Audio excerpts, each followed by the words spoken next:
Halo Sobat Learning ITS, bertemu lagi dengan saya. Kali ini saya akan membawakan materi untuk gas turbin. Jadi gas turbin merupakan eh, internal combustion engine, di mana bahan bakar dicampur dengan udara, kemudian dilakukan pembakaran dan menghasilkan exhaust gas. Nah, gas ini yang akan digunakan untuk menggerakkan turbin sebagai rotasional mechanical work. Jadi kita bisa lihat di sini, jadi bagian pertama ada kompresor, di sini adalah berfungsi untuk memanfaatkan udara, dalam hal ini adalah oksigen yang diperlukan untuk pembakaran.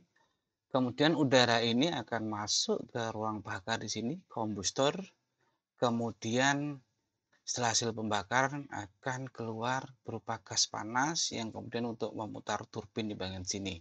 Yang mana kesemuanya ini dihubungkan dalam satu shaft yang dimana nanti ini untuk menggerakkan elektrik generator atau mechanical rotasional yang lain. Nah, sama halnya dengan combustion engine lain.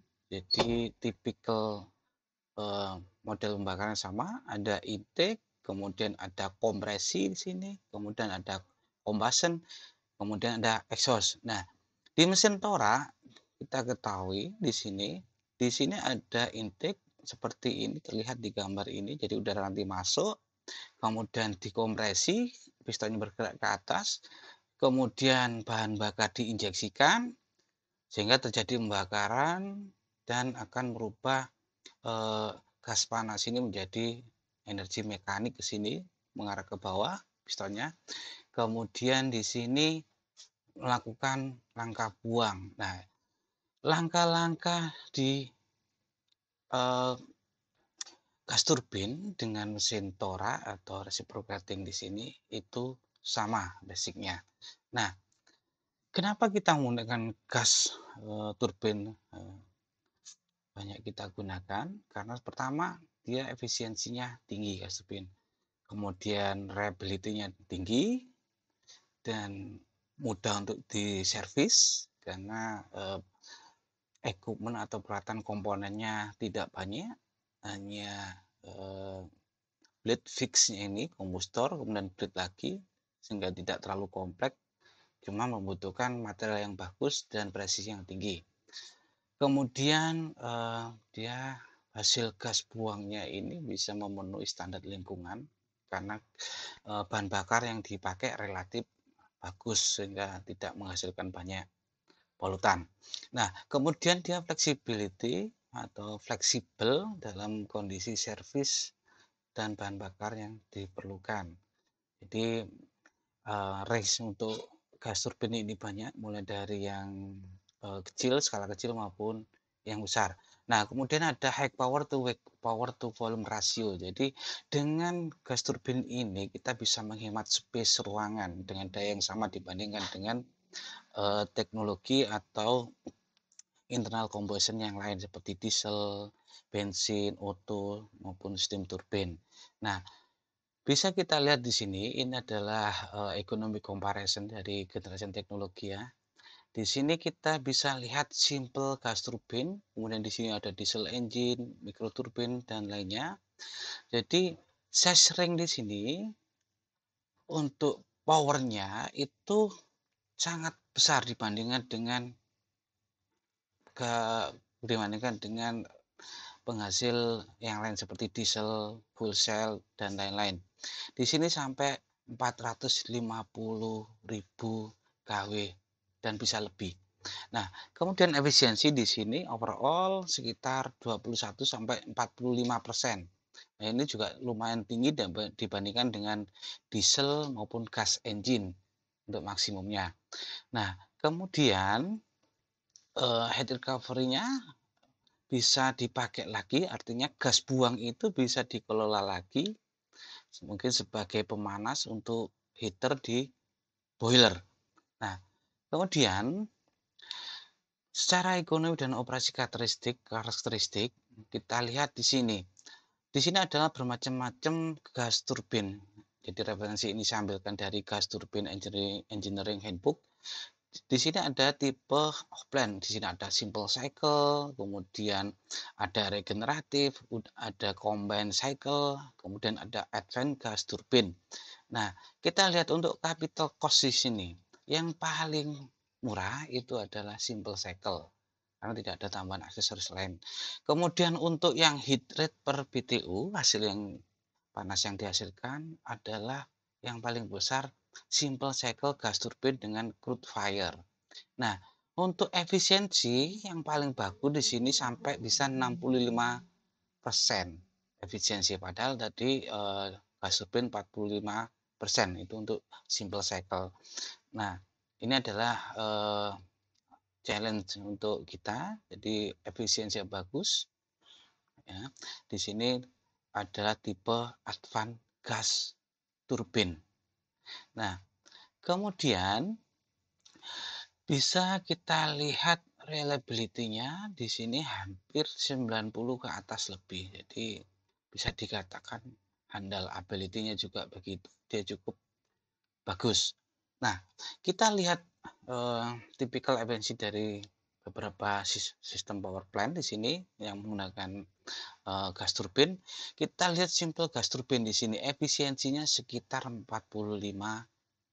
kurang lebih 45%. Kemudian ada regeneratif di sini kurang lebih 50%. Kemudian steam turbin sekitar 35%, lebih rendah.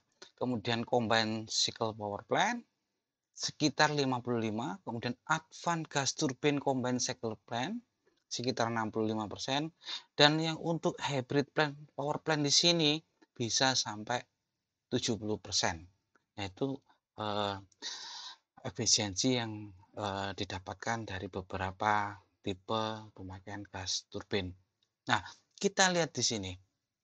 Jadi gas turbin ini bisa kita combine dengan diesel, bisa kita combine dengan steam turbine, untuk apa, steam propulsion, sistem propulsion di kapal juga sama ya, bisa diaplikasikan. Kita lihat di sini. Jadi kita punya specific fuel oil consumption di sini kilogram per kW hours. Ini sebenarnya sama, cuma ini pounds per horsepower. Jadi kita ambil yang ini contoh. Nah, ini adalah beberapa tipe dari gas turbin. Kita lihat yang merah ini. Ini adalah modern low speed two stroke diesel engine. Jadi di sini konsumsi bahan bakar sekitar di bawah 20 ya, 0,20 kilogram per kilowatt hours. Jadi memang jauh untuk gas turbin memang diperlukan tinggi. Nah, ini adalah putaran kerja dari engine, performanya dari 0 sampai 100%. Nah, kita lihat yang kedua. Jadi intercooler di sini dia lebih rendah. Kita ambil yang 100% semua dulu. Jadi di sini yang intercool dia sekitar 0,20 kW per hours. Nah, kemudian yang model yang recuperated gas turbine sekitar 22-an. Kemudian untuk yang simple cycle sekitar 0,27. Kemudian untuk yang lag reduction SFC dengan gas turbin ini 0,4. Nah, masa ini dengan intercooler gas turbin. Nah, kita bandingkan bahwa model gas turbin yang menggunakan intercooler dan recuperated itu lebih efisien. Jadi lebih menghemat bahan bakar. Jadi optimasi atau efisiensi bisa kita lakukan dengan berbagai cara, metode seperti menggunakan intercool dan recuperated. Nah, kita lihat di sini. Kita di sini ada major gas turbine komponen. Jadi di sini ada nanti kita lihat ada kompresor di sini, kemudian ada kombustor, kemudian turbin. Nah, tentunya di sini ada reduction gear, ini diperlukan untuk putaran yang rendah, ditambahkan reduction gear. Nah, Kompresor itu merupakan, bagian yang terpenting untuk, performance dari gas turbin karena di kompresor ini, eee, dia mengkonsumsi sekitar 50 sampai 60% dari power yang dihasilkan oleh kombustor di sini, oleh gas buang. Nah, kemudian pada saat kita memasukkan air inlet ini, jadi air inlet ini udara masuk dari ambient temperatur, kemudian di sini, eee, beberapa blade multistage di sini sehingga kompresi akan naik. Nah, sebelum masuk ke kombustor, ini melewati diffuser.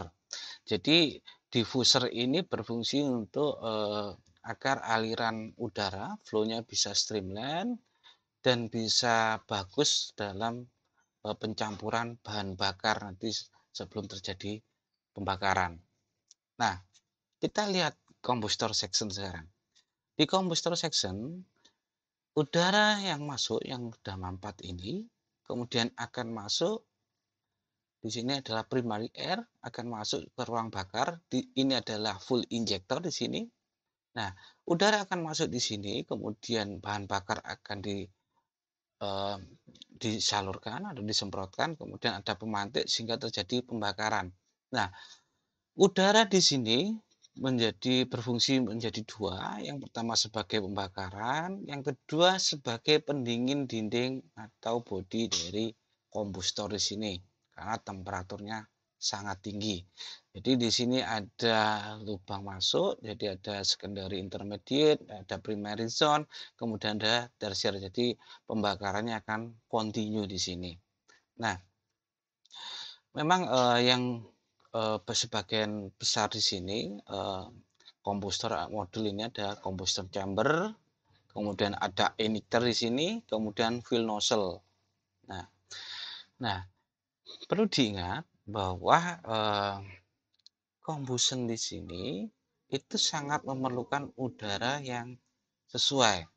Jadi udara yang bersih, kemudian kandungan oksigennya juga banyak.